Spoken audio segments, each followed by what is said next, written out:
Public lecture series. Today I will be the host, as Stella is not here, unfortunately, and that is a track team, and I don't have a nice accent like she does, but I hope I can do the interaction properly after these things. So there's an extra credit sign-in sheet. Don't forget to do that for the students. That's really important because otherwise you actually went to a nice presentation, but you didn't get what you wanted. Okay, Jim Olsen today. I just told him that I really wanted to have him as a speaker at our restoration seminar on a topic that he hopefully will take next semester. And I'm delighted to meet him here again because we're meeting at the BNRC and NRD meetings sometimes. They have cool projects going on. And my task today is just to introduce him to you guys shortly. Jim Olsen grew up in the small town of Moab, Utah. That's one of my favorite towns, actually, in the States. He received his bachelor's degree from the Utah State University and his master's from the University of Vermont, both fish and wildlife management. He began his fisheries career in Montana Fish and Wildlife and Park 17 years ago in Absaroka, Montana. In 2008, Jim moved to Butte, accept the management fisheries biologist position on the Big Hole River.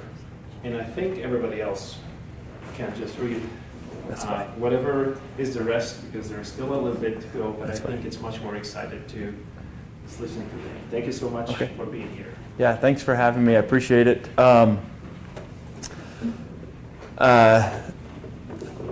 When Stella asked me to talk about river conservation and grayling stuff in particular, I kind of thought about what I wanted to speak about, and assuming I'd be talking to mostly students, tailor it to what I thought my job was going to be like versus what it really turned out to be like.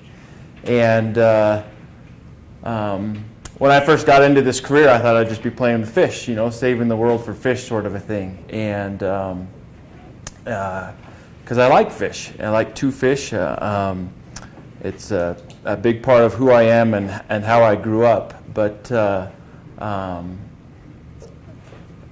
I quickly learned that there's a lot more to fish and fish management than just fish. And there's a lot of people stuff involved with that. A lot of us people who get into natural resource sort of careers do so we can go hide out in the woods and have people leave us alone, right, and let us do our thing. And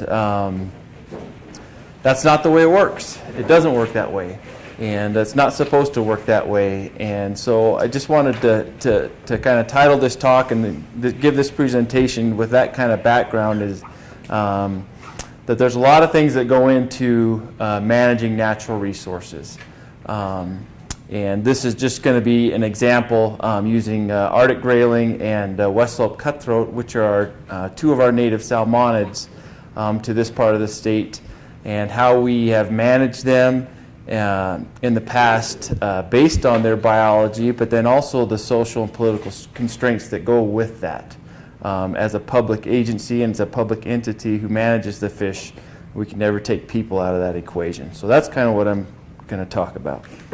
So the people who helped put this talk together, who gave me information, data, and slides and things like that are from fellow agencies, Austin, McCullough, and Emma Kerr in particular, who work with FWP. But these are all of the partners that are involved, at least from the agency perspective, as far as native fish goes.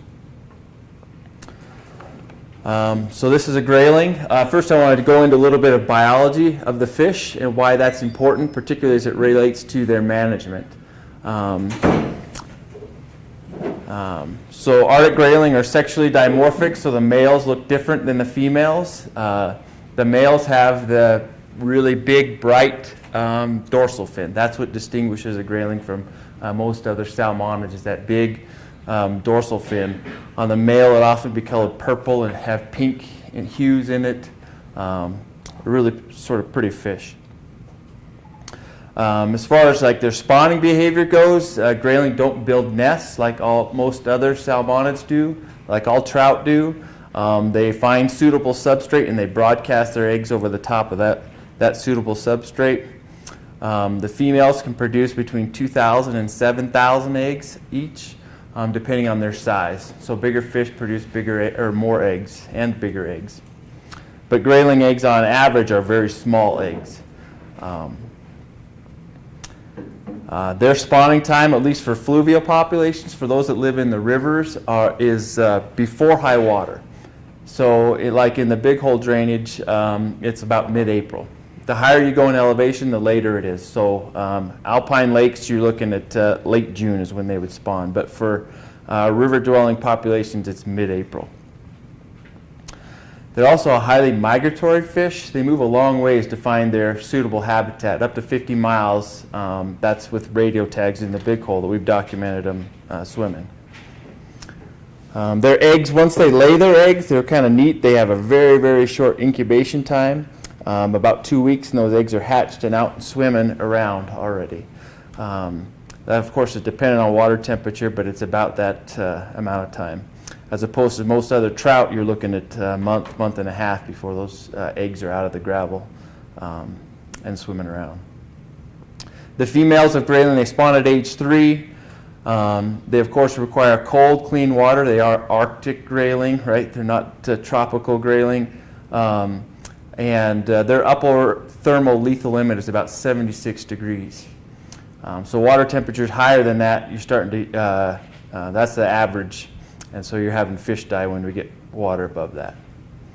So just a few pictures of grayling from around Montana. Like I said, they're known really for that big, bright dorsal fin, cool looking fish. Oh, the other thing is, I haven't been to one of these lectures before, but the way I've done these things is if you ever have a question, you just say it and ask it. And I don't know if that's appropriate to do here. If something comes up and you want to ask a question, I'm totally okay with you just saying, what the heck is it? Roy, thanks. Break the ice. So if they broadcast their eggs, how do they get fertilized? So they're all external fertilization, most fish are, and so a male sallies up against a female. They start their spawning dance, which is very similar to what trout do. Their mouths gape wide open and they quiver. They shake like that. That's the signal to let them go. So the male releases the sperm, same time that female releases eggs. The eggs fall through a cloud of sperm. That's it. Fertilization's done. It's instant. So, and if it didn't happen, it's not going to happen. So, if those eggs didn't come in contact with a viable sperm, those eggs won't be fertilized because they'll swell up and they won't accept the sperm within 30 seconds or so of being exposed to water. Sometimes the big hole gets pretty warm in the summer. Yeah. I think they're grayling in the big hole. There. When that happens, do they move up into the feeder stream? That's right. That's what primarily happens, particularly in the reach. So, and I'll get into this a little bit, but well, this is jumping forward a little bit, but yeah. So the grayling stronghold in the big hole is around Wisdom, and that part of the river gets really warm in the summer, and so those fish migrate into the tributary streams that are coming off of the Pintlers and the other side too, that are cool. And they hang out mostly in the summer when the river gets too warm in there. All right, perfect. So where grayling are found in the world, Arctic grayling is the red in here, so they're kind of a circumpolar sort of distribution, widespread throughout Canada and Alaska. And if you look down, we have one spot in Montana where they are. And they used to be in Michigan, and those populations have gone extinct there. So if you look on the map, there's a Grayling, Michigan. That's because there used to be grayling in that area, but they are extinct. So when we come to Montana, this is where the historic distribution is. It's in the Missouri River system upstream of Great Falls. So the main Missouri River, including its main tributaries. So for coming up the river, if you're not familiar with this, so this is Great Falls. This is the Mainstem Missouri River. Comes up to Three Forks right here, with the Gallatin here, Madison here, Jefferson coming here. Here's the Big Hole, and then the Beaverhead coming this way up into the Red Rock. So that's where grayling used to be. If you notice on this map that it's primarily the bigger river systems is where grayling used to be. This is a big river sort of fish. This isn't a fish you find up in the high mountain little teeny creeks. This fish likes big rivers, wants to be in that kind of habitat. So this map shows where they exist today. So there's only one population that it's left. They exist in 6% of their historic habitat where they used to be. Like I said, there's only one population of river-dwelling grayling left in the lower 48, and that's in the Big Hole right here. All the rest of the river-dwelling grayling have gone extinct in their historic range in Montana. There's several lake populations or adfluvial populations, so they live in the lake and then run up into the stream and spawn. There's Pintler Lake, Music Broad Lake, and Minor Lake, and then the Red Rock system up in here. And all these other little dots are introduced populations in high elevation lakes. So they're Montana grayling, they're from Montana, but they were historically fishless lakes.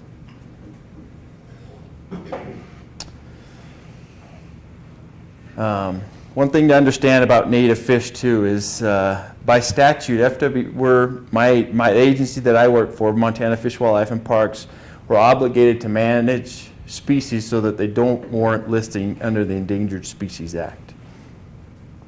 That's going to come into play as to how this all is playing out as far as fish management goes.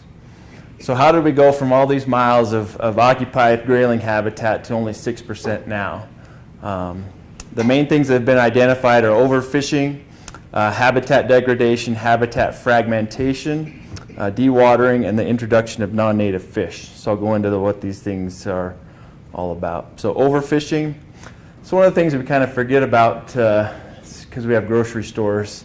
When people first showed up in this country, if you didn't shoot it, kill it, or grow it, you went hungry.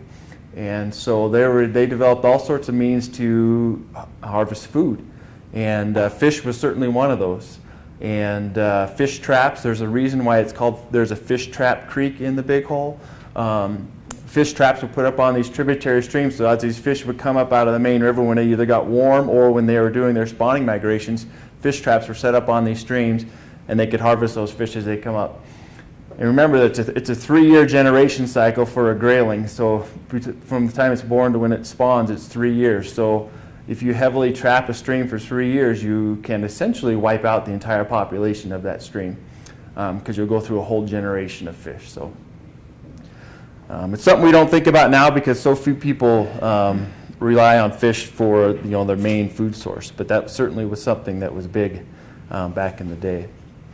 Habitat degradation, of course, there's a lot of history in this area of mining. All these photos came from this area, from the Big Hole, of both placer mining and hard rock mining, and of course the impacts that go on with placer mining. You're mining the stream itself, so that obviously degrades the habitat that are there, and then the hard rock mining and sometimes the acid drainage that comes along with those. Grazing, of course, has impacts on streams by over-widening them if they're overgrazed, and which causes siltation and ruins spawning habitat.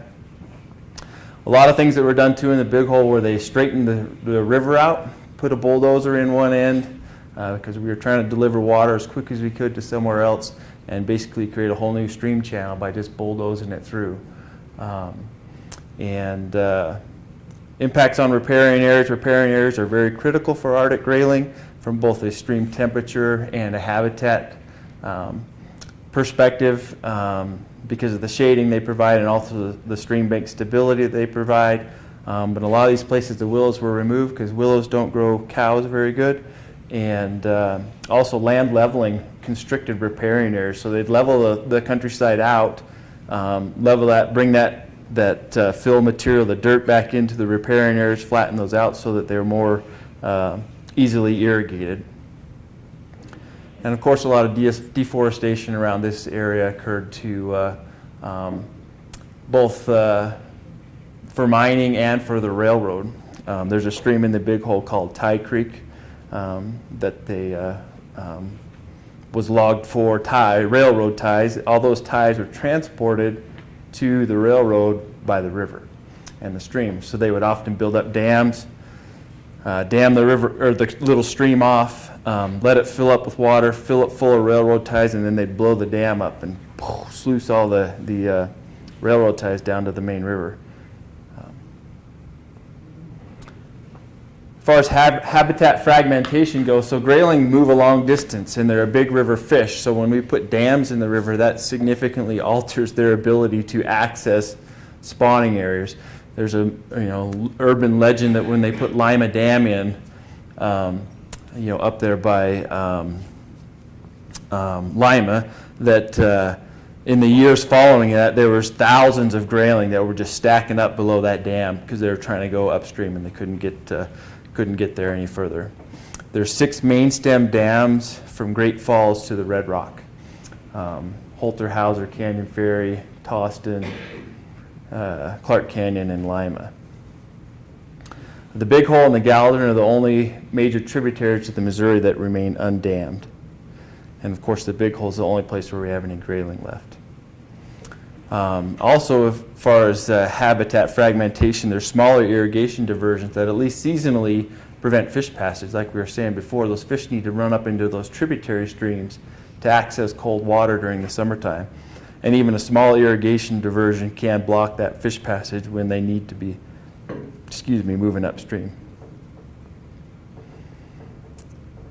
And then there's water use, dewatering of streams. This is a big one. I don't know if this would be, I don't know how much to go into this sort of thing, but water's a crazy thing in the western states in water law and how that works. I want to go into it a little bit just so we're on the same page and understand how we manage the fish, because fish don't do well without water.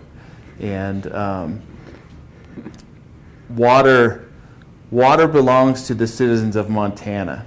People are granted a water right to use that water for a beneficial use by the state of Montana, by us. And so there's multiple beneficial uses like irrigation, stock water for cows, hydroelectric power, municipal water. All those, every beneficial use of water requires a water right. And so every one of those water rights has a priority date. So that is the date in which, generally around the time that water right was filed, and if your priority date precedes mine, you have right to the water first. So if the stream has 10 CFS of water, I have a 5 CFS water right that it has a 1950 priority date, and my neighbor downstream has a 5 CFS water right that has a 1890 priority date. When the stream gets low, goes below 5 CFS, he calls me up and says, I need my 5 CFS of water, and I have to turn my irrigation diversion off. So first in time, first in right. That's how water rights work in Montana, and almost across the West. The crazy thing is water rights are really, and water right law is really difficult. Almost every stream in the Missouri Basin is over-appropriated. In other words, there are more water rights that exist on that stream than there is water in the stream. And so how the water is actually managed is mostly on a cooperative basis between the irrigators themselves. They get it worked out, and if they can't work it out, it ends up in the courts. So, but Fish, Wildlife, and Parks has very little authority over water. We have water rights. We have recreational fish and wildlife water rights, but our priority dates are like 1985. So our priority dates are way junior to those main water rights for most of the irrigation water rights that exist. And I just have a little thing in here. We'll talk about it more later. But in 1988, the Big Hole River was dry at Wisdom. And that's, like I said, that's the core area for grayling. So then what can we do about all this? So this gets into the biology of stuff. Yeah, go ahead. Can someone who has a water right, can they sell it to someone else? It's usually tied to the land that it's on. So the water right is tied, if you're talking about an irrigation water right, it's tied to acreage. So that water right goes with the acreage of that's there. So Even though you may own that farm or whatever, with the water right, you can't give the water right up. you see, now you're getting into somebody here who knows more about water right law can answer this. I know you can convert your water rights. I know you can give them over to a different beneficial use, but I'm not sure if you can just outright sell them. I don't know. I don't know the answer to that question. So, sorry. Water rights are tricky. That's why I don't know the answer. If there's nothing that's cut and dry with water. Whiskey's for drinking, right? Water's for fighting over, so. So those are the constraints that are going on. Those are the things that have affected grayling, where they're at, between where they're at historically and where we find them now. Those are the things that are going on. And then really what it comes down to is what can we do about any of those things. And so overfishing, that's an easy one. That's the one that we can check off. You know, it's catch and release for grayling. You can't kill a grayling in a river system. You still can harvest grayling in some of the lakes because the populations in the lakes are doing great. But that one was an easy one, so there's no more harvest of grayling for food out of rivers. If you remember when we put up that map of where grayling exists, they're primarily in the main river systems and somewhat into the tributary systems. So the habitat degradation part of it is those areas are now primarily private property. So most of that country, the main river system and the lower ends of a lot of these tributaries are privately owned.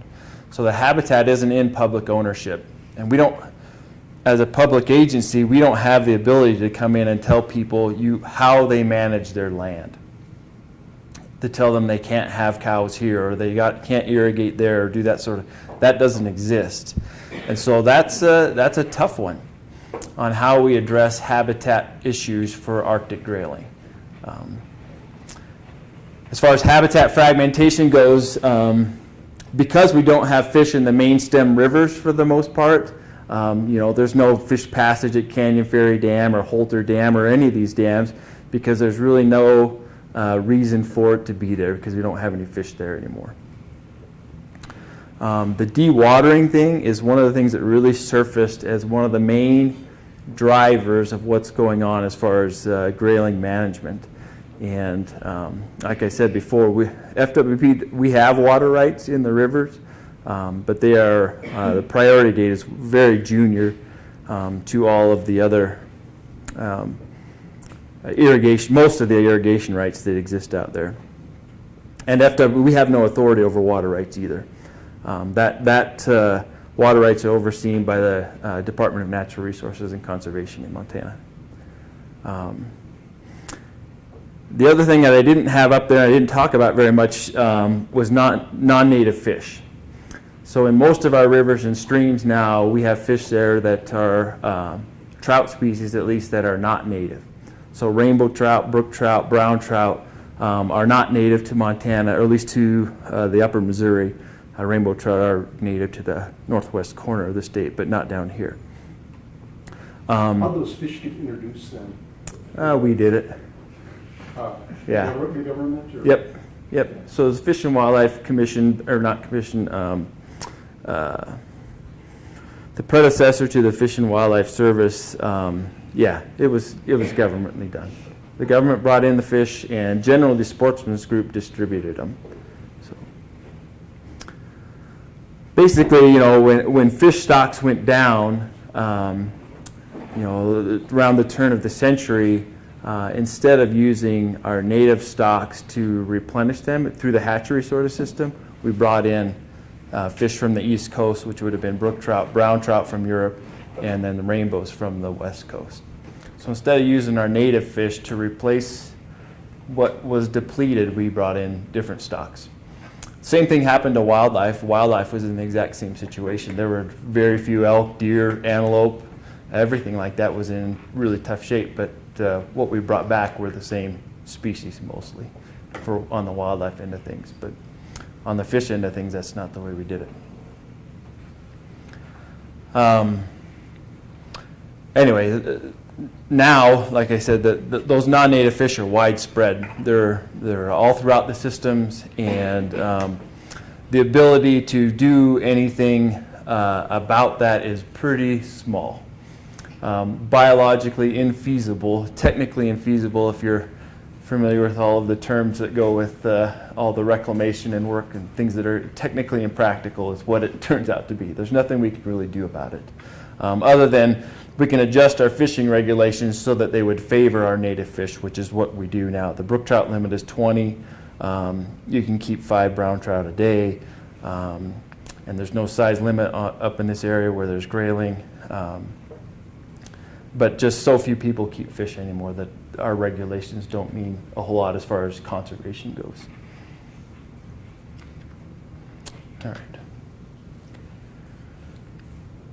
So what's the history of grayling conservation? So we're in tough shape. The fish are in tough shape. There's not very many.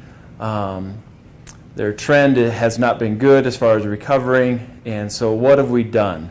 So in 1987, FWP, along with their partners, started the Arctic Grayling Work Group. We hired a biologist that was just going to specifically work on grayling. Their focus was primarily to look at the limiting factors of the fish species and then see what we could do about it. But progress was really slow. One person working in the Big Hole Valley, like I said, this is all privately owned. And so a government person, if you're familiar with people in the Big Hole, coming in to talk to private landowners and tell them how they should manage to help a fish, just doesn't go over very well. The ranchers, they didn't have a reason to care about grayling. So things were really slow. Like I said, 1988, the river went dry up at Wisdom, and our population numbers show that the fish were declining. And then in 1991, grayling were petitioned for listing under the Endangered Species Act. And that's where stuff started to move. And so now there is a big emphasis on grayling, and it's pulling a lot of people together because of the potential things that could happen if grayling were listed as a threatened species. That had implications for everybody. The rancher, for state agencies, for everybody, for a fisherman, for an outfitter, all these things, the thing that brought people together was the Endangered Species Act and the threat of that fish becoming listed. So in 1991, the Big Hole Watershed Committee was formed. This committee consisted of primarily ranchers, but then also had members from sportsmen's groups, public agencies, thinking of Butte Silver Bow in particular. Anyway, it brought everybody together around the table instead of to start looking at these things from a much broader perspective. Things really started to move as far as bringing ranchers together with sportsmen, with agency folks to look at the things that they could do, and that we could cooperate with on to do grayling conservation. The biggest thing that happened, I think, is trust started to develop between landowners and agency folks. Like I said, these folks are very independent. Independent thinking, independent-minded people who do not want government help, who do not want government, period. But trust started to develop through the people who worked there, and through the Big Hole Watershed Committee, brought people together. A drought plan was created to help reduce the impacts during drought times of irrigation on flow in the rivers. People increased too. From an agency perspective, we went from 1 person working on grayling to 4. Same thing happened with the DNRC. NRCS, which is the Federal Natural Resource Conservation Service, and the Fish and Wildlife Service. So lots of agency folks and lots of money started coming in to manage grayling, to do something do the things that were necessary so that grayling did not become listed. We got a big shot in the arm from our state wildlife grants, which is a federal money source that comes from offshore oil taxes that then are given to the states to manage native fish species. And in 2006, Fish, Wildlife, and Parks worked with the Fish and Wildlife Service to come up with this CCAA program, which is the Candidate Conservation. Here you go. This is getting into all the acronym stuff of the government, right? It's a Candidate Conservation, or I can't even think what it is now. Help me out, Roy, and somebody else who's CCAA. I've said it so many times now. I can't. Candidate. Something with assurances. Anyway, I can't remember what it is. It's an agreement between the Fish and Wildlife Service and a private landowner that if that fish becomes listed, that the landowner would be protected from any additional stipulations that the Endangered Species Act could require if the landowner agrees to a management plan, which is put in place to conserve grayling. So it's an agreement that protects the landowner from any implications of the Endangered Species Act should the fish get listed.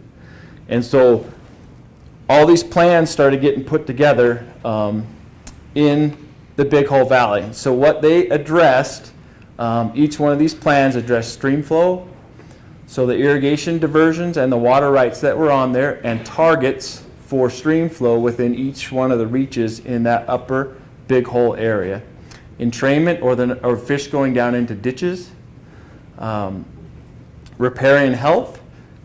This had to do with grazing primarily, a grazing management plan. And then migration barriers, which in this case were irrigation diversions. And modification of those diversions so that they provided fish passage even when they're taking water from the creek. So this is a map of the upper Big Hole Valley. The stuff in blue right here. So remember, once you hit anything that looks like a mountain, that's all national forest. So it's just this kind of spot in the middle is all the private property, and that's where all the grayling are. And all this in blue are the properties in the Big Hole Valley that are enrolled in the CCAA program. There's 33 landowners total that are enrolled. 161,000 acres are enrolled within that program. Like I said, each one of those landowners has to agree to their particular site plan to manage water, grazing, and all those sorts of things to best manage for grayling habitat. And then that provides them the protections from the Endangered Species Act should they become listed. I don't know the percentage of private land up there, but it's at least, it's pretty close to 50% or more of the private property in the Big Hole Valley is enrolled in the CCAA program. So once you're enrolled, they come up with a site plan, and then they come up with a list of projects that we need to do on your property so that we can conserve grayling. And what that looks like, so we have entrainment passage issues. So this used to be a culvert which was perched up in the air, which made it difficult for fish to go through, replaced with a bridge. Here's an irrigation diversion. What they do in these flat systems to get irrigation water out is they put these structures completely across the creek. So this is the creek flowing this way. The irrigation water goes off this way. When they need the irrigation water before, they would put boards that went all the way across this. So all the water goes down the ditch. Okay, so very little water goes down the creek, and whatever water is still in the creek that kind of seeps around the diversion, a fish can't go up it because there's these boards that are blocking them. So what we do then is have the same irrigation structure, but we put a fish ladder next to it. So as they put the boards in here, water starts to flow down the fish ladder. So they get their irrigation water that they need. fish passages maintained, but even probably more important, there's always water going down the creek. Ranchers have multiple diversions on multiple streams up in this part of the valley. It's very difficult for them to manage all that stuff at the same time. In other words, I put my boards in here today, there's plenty of water going over the top of this. I'm fine, fish are fine, there's water, and I don't get back to this for another couple, 2 or 3 weeks. And that amount of time the creek is dropped, there's no more water flowing in this, and the stream goes dry. By having these fish ladders in place, there's always going to be water going down the stream. One of the biggest things that's happened up in the upper valley is grazing management. So the creation of riparian fencing and riparian pastures, which keeps the pressure of the cattle grazing off of the stream, allows willows to come back, the sedges to come back, streams to become stable and more narrow. This is one of the biggest things that most of the projects have been fencing projects in the upper Big Hole. Off-stream water has also been a really important one. A lot of these irrigation diversions keep diverting water until they freeze because they need water out here for my cows to drink. I'm not irrigating, but I got to keep my ditch full so that my cows have some water to drink out in these pastures, and that then diverts from the river along into the fall season. And so we've been able to drill generally relatively shallow wells and provide stock water out there, so as soon as they're done irrigating, they can close that ditch, all the water goes down the stream, and the cows still have the water that they need out there. This also provides for better grazing management because they can space the cows out. They don't have to come to the river for water. They have these other opportunities for water. Also, livestock feeding areas were on some of the rivers and tributaries, and they were moved off. Anyway, over 300 projects have been done in the Big Hole to address these sorts of threats and things that were going on in the Big Hole for grayling. This is the big one, I think, besides riparian management, is water. Remember, these landowners, it's their water. If they are completely 100% within their rights, as long as they're not diverting more water than is within their rights to dry that stream up. Through the CCAA, they create flow plans for each one of their ranches and their diversions. And so each year, as the river starts to come down later in the summer, we have flow targets set for each one of those reaches. As the river approaches those flow targets, their plan starts to kick in then to manage their water. So certain diversions are closed. Water is managed differently. This one's closed, I'll keep this one open, and then I'll flip-flop it to keep enough water in the river. So this flow management plan comes into effect. So every year, this is the amount of water that is given up. So in other words, they have the right to divert this amount of water, but choose not to help conserve grayling. So this is flow and CFS. So these are, every time you see a low one, it's a high water year. So they didn't need to give water up because there was abundant water available. So these really low ones are high water years, but in years where we had drought years, 15 and 16 especially, those were two really bad water years. You can see that there was, people were given 200 CFS of water. Usually, they're giving up 200 CFS of water, and then there's 30 CFS at Wisdom. So I just want to throw this up there. There's the goal for the whole CCAA is to maintain a 75% target rate. So 75% of the days we meet our minimum flow requirements. You have to remember that there's only 50% or so of the landowners are enrolled in this. So the other 50 aren't part of this. So we don't, there's not plans for all of the water up there, I guess is what I'm saying. But when things get dry, it's been very effective at keeping water in the river. This benefits not only the grayling up there, but it benefits the entire river all the way down. I got a question for you. Sure. What incentive is there for the landowners to participate? It's the threat of what might happen if they become listed.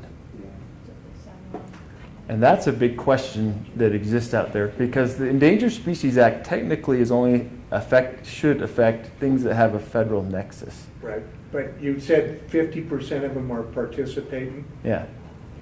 Is there any way to get the other 50 to jump in? Yeah, that'd be great. I don't. It would. Yeah. Oh, yeah. I mean, It's it voluntary. seems like these 50% are carrying the weight Carrying the for weight. the other 50%. You're exactly right. They are. You're exactly right. And you see the difference when you go up there on those lands that are enrolled and those that aren't, and how they're managed. But this is a voluntary program. And you only find out what it really means is if they get listed and what those implications are. And so if the species gets listed. So it was a candidate species for a long time. The Fish and Wildlife Service said that they did not warrant listing, and they were removed from the list, and now it's being litigated right now as far as whether they should be back on again, or at least listed as a candidate again.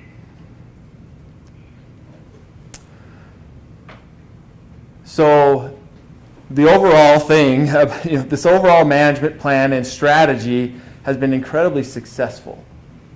It's been incredibly popular because it has resulted in more water being in the river, healthier riparian areas, which don't benefit just grayling. It benefits all species, birds, mammals, everything that uses a riparian area. It's been a cooperative process. There's been no coercion. We haven't had very much litigation or legislation that's been needed to conserve this species. We've had buy-in from conservation groups, from sportsmen's groups, and obviously from the agencies. And like I said just a second ago, the grayling, they were determined to no longer be a candidate species, so they were removed from the candidate species list. And it has been one of the greatest conservation success stories. But the proof is really in the pudding as far as what are the fish doing. We're doing all this conservation work, which is good. This is all good. This is good work. But what's really going on with the fish? What's been the fish response? So these are grayling monitoring data. And if some of you have been into my other presentations where we talk about trout numbers in the big hole, so these are grayling numbers per mile. These are just encounter rates, not necessarily population estimates. But when we talk about our population estimates, like at Melrose, when we combine our brown trout and our rainbow trout, we're looking at like 1,200 fish per mile. And so when we're talking about grayling per mile, we're like less than 10. So we're trying to monitor a fish species that's extremely rare, and it makes it very, very difficult to do so. But you can see when they were petitioned to be listing what the trend was and why that listing was taken very seriously, or that listing threat was taken very seriously.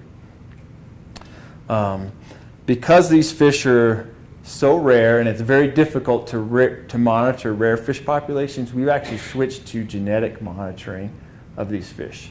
This is really science, and you science nerds, or if you're into genetics, this is really geeky stuff. So essentially what we can do, not me, this stuff's like way over my head, but we can collect a certain age class, or collect a fin clip, so take a little clip off of a certain age class of fish, which is age 1 or age 0 is what we do. So we're catching grayling in the fall that are about this long.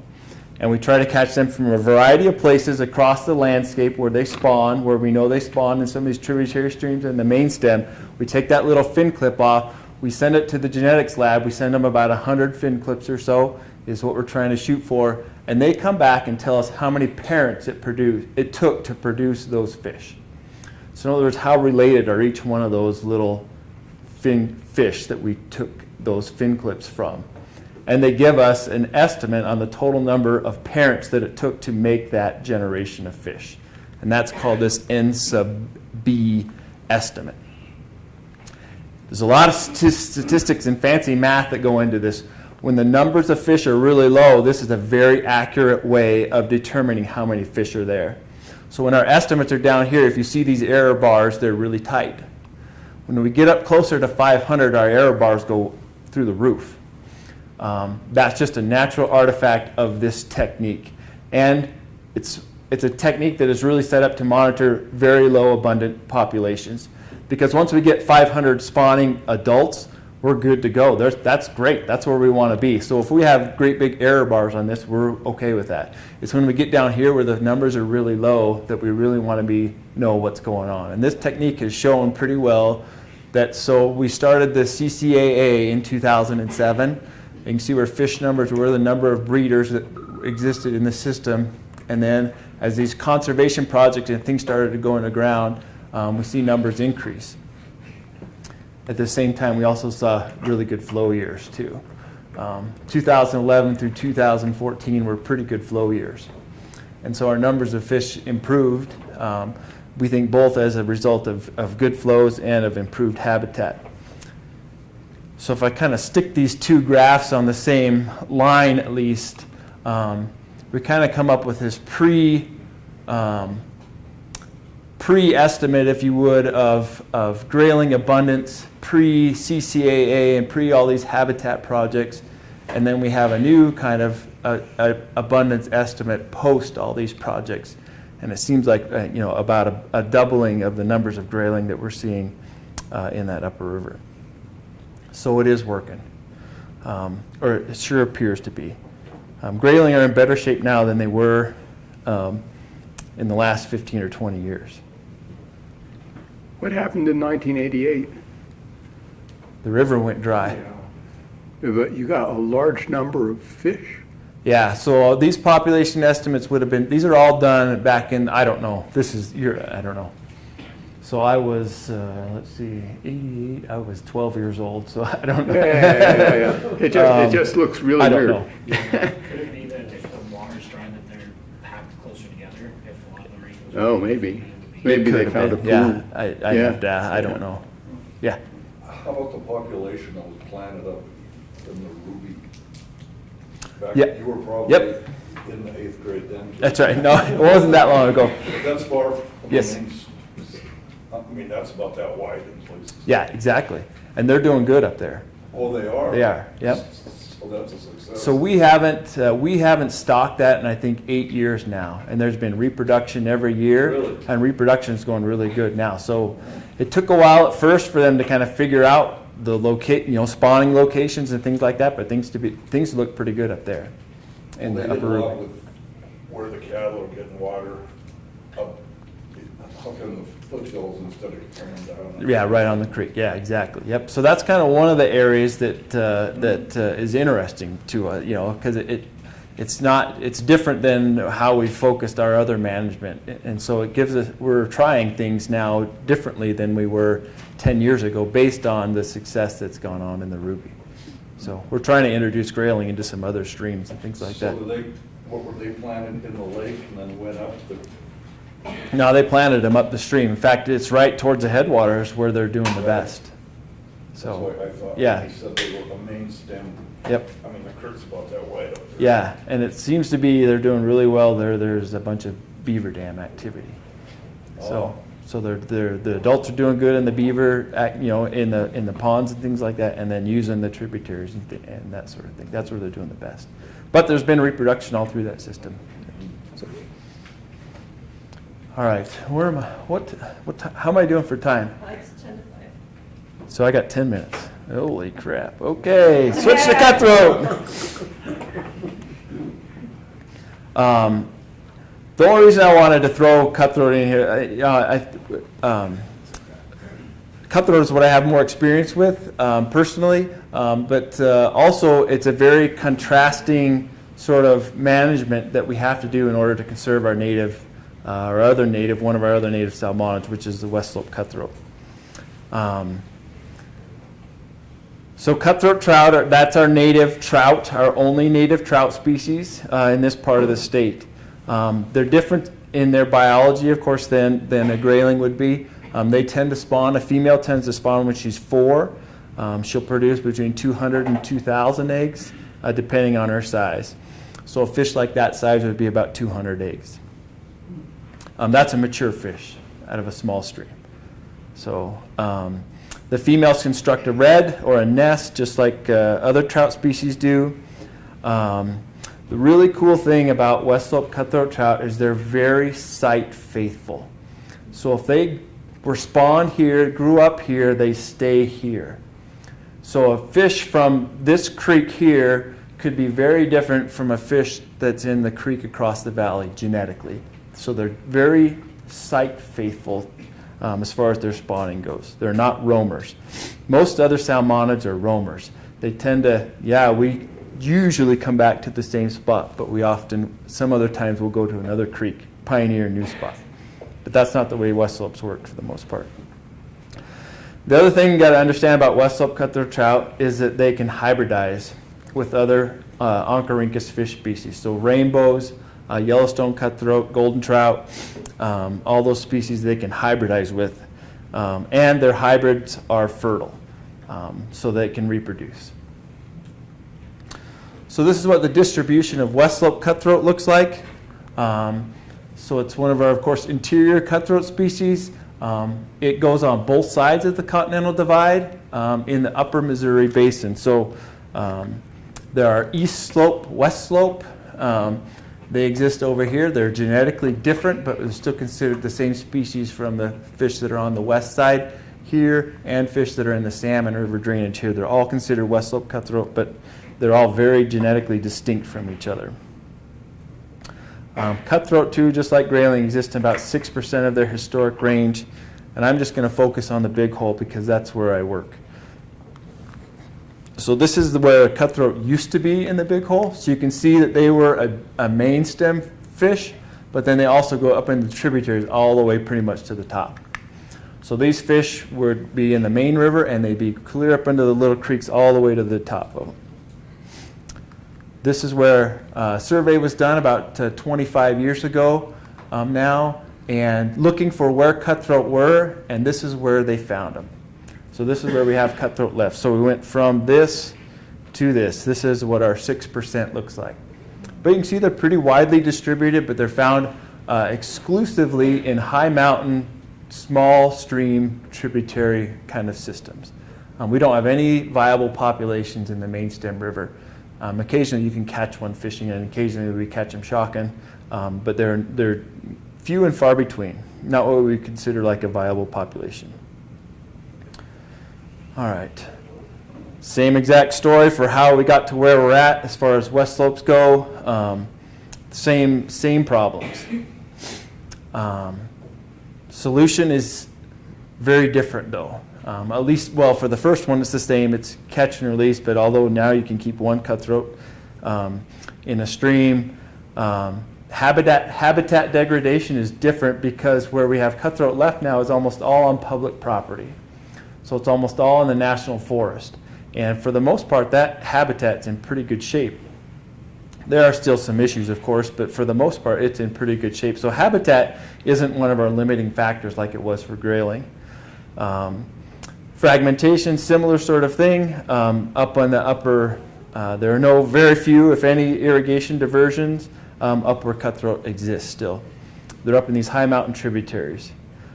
Same thing with dewatering. There's just no diversions up there. And so our main culprit as far as why we're at where we're at today is our non-native fish. So in most of our alpine streams, brook trout, which is this fish here, have replaced our native cutthroat in those high mountain streams. The cool thing is, people say, well, cutthroat are inferior then to brook trout, so why should we care? Let's just have brook trout because they obviously do better in these streams. And the mechanism by which brook trout replace cutthroat is actually pretty interesting, and it has everything to do with when they spawn. So a brook trout spawns in the fall, in October, anywhere from the middle of September to the middle of November. Those eggs stay in the gravel all winter long, and they hatch out in the spring, usually around May. A cutthroat doesn't spawn until the end of June. So their eggs are in the gravel till about the middle of August. So in that time period, so a brook trout is hatched out in the middle of May. It grows all summer And by the time a cutthroat finally hatches out of the gravel, the brook trout is like 4 times its size. And so they have a competitive advantage, and they can actually eat the tiny cutthroat as they come out of the gravel. So the battle is lost for these native fish within their first year. Once they live a year past that, they can compete just fine with these non-native fish. The battle is lost on that first year. And so it's not that cutthroat wouldn't do good in these streams where there are brook trout now. It's that battle's lost early on, and that then these non-native fish replace them. And like I said before, there's also hybridization with rainbows. And that produces a fertile cut bow. I'm going to have to fly through some of this stuff. So we've updated a lot of our information from 20 years ago. This is where cutthroat were. Every one of these circles that's on the map, that fish population has either disappeared or become too heavily hybridized to be considered of conservation value. So it's not a rosy picture. Basically, our cutthroat numbers are diving off the end of the earth, and there is no coming back from once you're gone, you're gone. So cutthroat are in a really, really tough situation. And so what can we do about it? We're basically in triage mode. And so what our conservation strategy has been to create a fish barrier to isolate those fish upstream so that non-native fish cannot access those areas. This is what they would look like. So this is a natural waterfall. Of course, this is Pintler Falls. And then this is a constructed fish barrier where fish can't get up. And once you have a fish barrier in place, the objective is then to remove the non-native fish upstream of that fish barrier and replace them with the native fish. This is where we get into the whole social part of things that is a little bit tough to swallow. Because now we're talking about killing trout. And FWP, we have a long-standing tradition of wild fish management. We manage our habitat and we let our fish do their thing.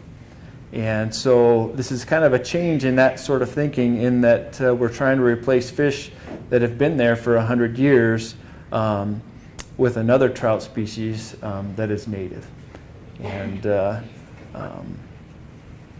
one of the other tough things is not very many people, because these non-native fish have been in tough shape for so long, even remember that these fish existed up there.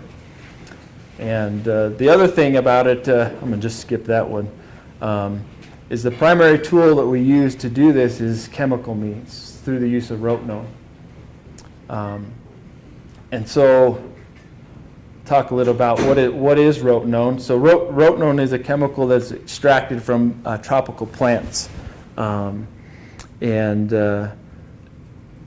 Native people in South America still use the plant to catch fish for food.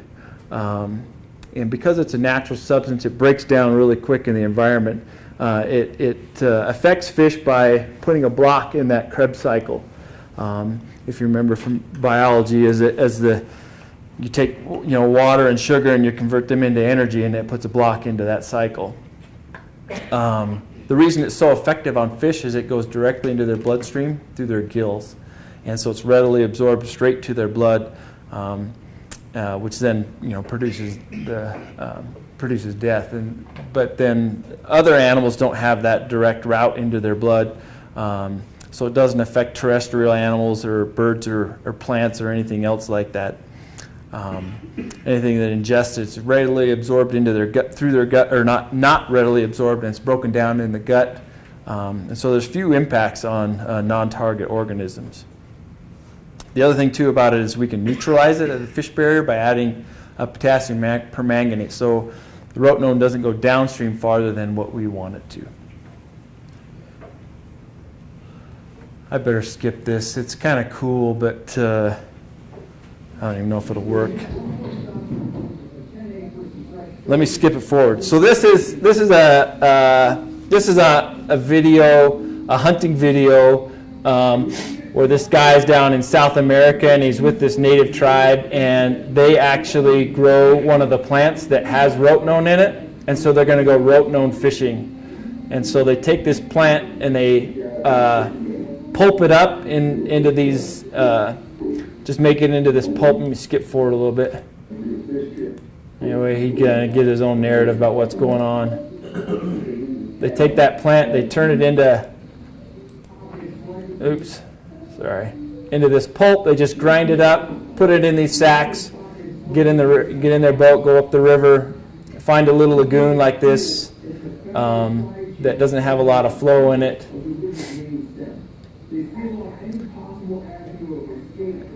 I apologize for the little stuff up here. I'm obviously not technically savvy. I just put my phone in front of the TV and recorded it. Anyway, they swim out in the water. They take the plant that they've ground up, just disperse it into the water, and then pretty soon here the fish come up to the surface. And anyway, what they do then is shoot them with their bows and then take them back to eat them. So I'm just going to skip to the end. Oops. That's rotenone. That's where the chemical comes from. It's still that's the exact same way that it's the plants are harvested, it's extracted, and that's what is used to produce the fish kill. All right.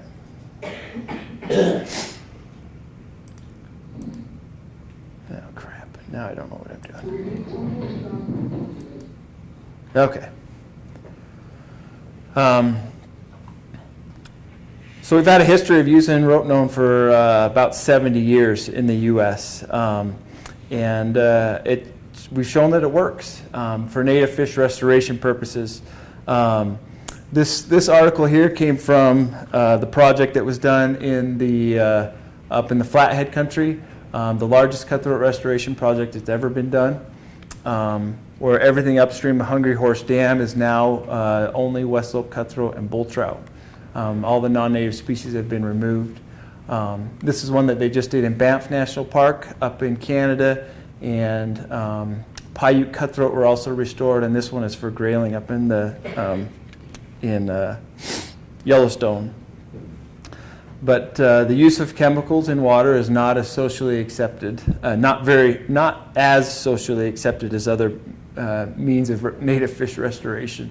And a project that we've been working on over here in French Creek has kind of demonstrated that for us. So it's an interesting thing. The tool is obviously the tool that works as far as conserving cutthroat trout, and there's just a lot of misinformation out there on the impacts of rotenone to non-target organisms and other things like that have made it more controversial.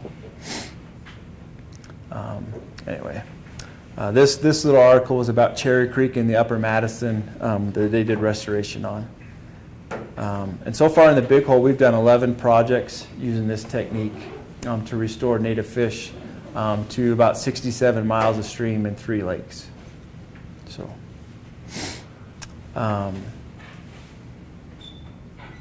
so why should we even bother with native fish restoration?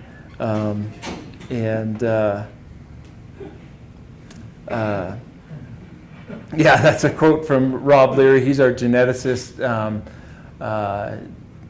Genetics are an interesting thing, and especially when you're talking with any species, because they become locally adapted. They adapt to the conditions that are there, and once we lose those fish, we don't get them back. The genetics are gone.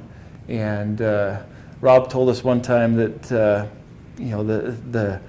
the West Slope cutthroat we have in the Big Hole are as genetically different as humans and chimps from those that are just across the Continental Divide over here in the Upper Clark Fork. Native fish management can be controversial, but it's as long as we have clear management goals and we're confident that the techniques we're using are safe and they're going to work, that's what we're going forward with. One of the big stick in all of this has been the Endangered Species Act, and the threat of that act and the things that can happen to both agency and regular folks if those fish are listed. This is one of my favorite quotes. I've heard it attributed to Aldo Leopold and to other people as well, but we do a lot of tinkering out there in the landscape, and in my mind, native fish restoration is just making sure we don't lose one of our parts. Because that's the track that they've been on, and it's these restoration projects and techniques and things that we're doing to hopefully keep them from disappearing entirely. And I think that's all I had. So I apologize for running over a little bit. But is there any other questions or anything that you had about this stuff? Yeah, What's cool. Yeah. future plan of poisoning now? Is it an ongoing thing? Are there Yeah. quite a few ahead of us? I don't know if there's quite a few ahead of us, but that's what. Reaching your goal? Yeah, exactly. So our goal, and I didn't mention that, is we don't want, not that we don't want native fish everywhere, but we have a conservation goal of trying to get 20% of the historic range back to, at least for West Slope cutthroat, to get them back in 20% of where they used to be. So in other words, 80% of what's out there will still be managed for non-native fish as it's being managed now. But 20% will give us enough native fish habitat, we believe, that we won't have any issues as far as Endangered Species Act goes. We'll be able to maintain the genetic integrity of the fish populations that we have left into the long term. So, yeah. A lot of that's federally funded too, isn't it? Or is it Up to the state? Yeah, so we don't spend any license dollars on any of our rotenone projects. All that has to come from other funding sources. Or I back that up. So yeah, so a lot of our restoration projects are funded by grants for the most part. Both in the fish barrier part of it and the removal part are funded through grants. So, yeah. Have they had any failures with that poisoning system? There has been, yeah. So on the Madison about 12 years ago, I think, they had rotenone go beyond the fish barrier and down into lower Cherry Creek. That's over by Bozeman there somewhere? Yeah, it's by Bozeman, yep. It's over there. Yeah, and what happened in that case is that, so we have this, we're able to neutralize it at the fish barrier so it doesn't go down any further. That didn't get turned on. And so they had rotenone travel farther than they thought it was going to the day previous. They were expecting to be able to start that neutralization the day after, and it ended up going beyond that fish barrier. Is that Creek is still neutral with no fish in it? Oh no, it's loaded with fish, yeah. Somebody told me it still doesn't have fish. Yeah, so we went out here with the reporter from the Gazette this is up in Upper Cherry Creek, and shocked it up through there, and it was like the middle of May, and so the water was cranking, so it was really hard to shock, but we didn't have any trouble finding cutthroat. We just had to find a water that was small enough that we... Isn't a lot of that on Turners? Yeah, it's almost all on Turners. Yeah. Yeah, except for the very headwaters are on the forest, but most of it's So on we can't Turners. fish that, huh? Honestly, that's been one of the biggest issues is nobody knows what's going on up there because nobody has access. And so nobody knows that there's plenty of fish up there because nobody can get there. So, but I didn't bring the data, but I mean, I have it for the projects that we've done on how the fish rebound. It's fast. So we remove all of the fish from there. McVeigh Creek was my example that I was going to put up there. McVeigh Creek, we electrofished it out. So 11 miles of stream, we electrofished all of it, and we caught like 160 cutthroat total. That's all that were left. The rest were brook trout. So we took those 160 fish, we held them in a tributary. We used rotenone, we removed all the fish. We let those 160 fish go. 3 years later, we come back, there's reproduction going on. They've spread all the way throughout the system. This last year went back in our densities, so it's been 6 years now. The densities now are equal to those of the brook trout that were there before. So it takes about 3 or 4 years before those fish fill up all of that habitat, and then they become just as good as what was there before. In fact, they're a lot bigger now, the fish are, than they were before, the cutthroat are. The cutthroat go bigger than the brook trout do. Well, I'm one of the people who have quite a bit of trouble with that program myself. Yeah. Because I've fished cutthroat and I've fished brook trout and all the things all my life. And caught a lot of cutthroat because I have a place up in the Upper Big Hole. Oh, cool. The brook trout are better eating trout in my opinion. Yeah, And I would they're agree with better that. Just as good a fighting fish, maybe Yeah. better. Yeah, I'd agree with that too. And they'll get bigger easier and they survive better. So I don't understand why they don't want to let it evolve into the brook trout situation. Yeah, and what we found is that they don't necessarily survive better or grow bigger. In fact, we found like the opposite, that brook trout tend to be smaller because they are so prolific. They grew, unless you have a limit on their reproduction, unless they have their reproductive habitat is limiting, they tend to overpopulate really easy. So our brook trout limit is 20, and that's not necessarily to help cutthroat, that's to help brook trout, because they reproduce so effectively in these habitats that they become overpopulated, and so there's too many fish for the amount of habitat that's there, and so the fish get smaller. And so, Fish. yeah. I have a place on Berry for a Oh, fantastic! Yeah, And I have really good pictures there with big brook trout. yeah. So if you're keeping brook trout, that's probably why there's some nice brookies. Everybody fishing, but we wanted to release Yeah. all the bigger ones. Yeah. Mm-hmm. And they can keep several of the small ones. Exactly. Like you say, you overpopulate. Yep. Yeah. That's been our biggest problem with brook trout management is we can't get people to keep fish. I kind of maintain it for a handicap type thing, and then Oh, kids, cool. and we'll let anybody fish as long Nice. as we release some, but it's worked well up there. And the upper big hole is kind of one of those exceptions to the normal rule of brook trout. It seems like it grows some nice brookies, like the main river, even up around Jackson and that area grows some really nice brook trout. Where it goes through our meadows, 6 foot deep, in some of the Yeah. places, those undercut banks and Yeah, stuff. yeah, They do really well. yeah. You have really good habitat. You don't There. catch too many of them big ones because they break you off over Yeah. the bank. Yeah, It's fun. yeah. That's cool. Yeah, the big hole is a wonderful place, and that's really, like I said, that's 80% of our management is being driven to, or is for that exact thing. And so all we're trying to do is carve out a piece of it so our cutthroat don't disappear completely. And so you're exactly right. That's we're not anti brook trout or anti brown trout or anti rainbows or anything like that. All we're trying to do is make enough room so that our cutthroat don't disappear completely. So you look on that big old map and you start putting up all the 80% of that is still going to be managed just like we're doing it right now. I think. Were you on that project on the dam there? On which one? I don't know what they call it now. Right there on the upper big hole above the Saginaw Bridge, Oh, on Van Houten? Van Houten. Yeah. Mm-hmm. We're just over from that. Oh, okay, nice. They built that dam up and Yep. supposedly no invasive species could get in there. Mm-hmm. They're catching big brook trout. Yeah, there's some nice brookies in there too. Yeah. And grayling And cutthroat both. Yeah, all three. cutthroats. Yeah.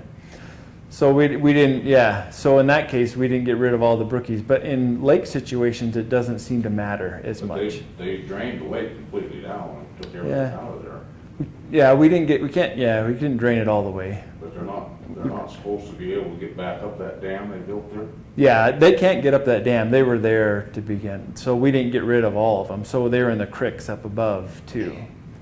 And so the springs that Well, come that's in. all spring fed there. or is Yeah, it- yeah. So the creek goes up a ways. Up.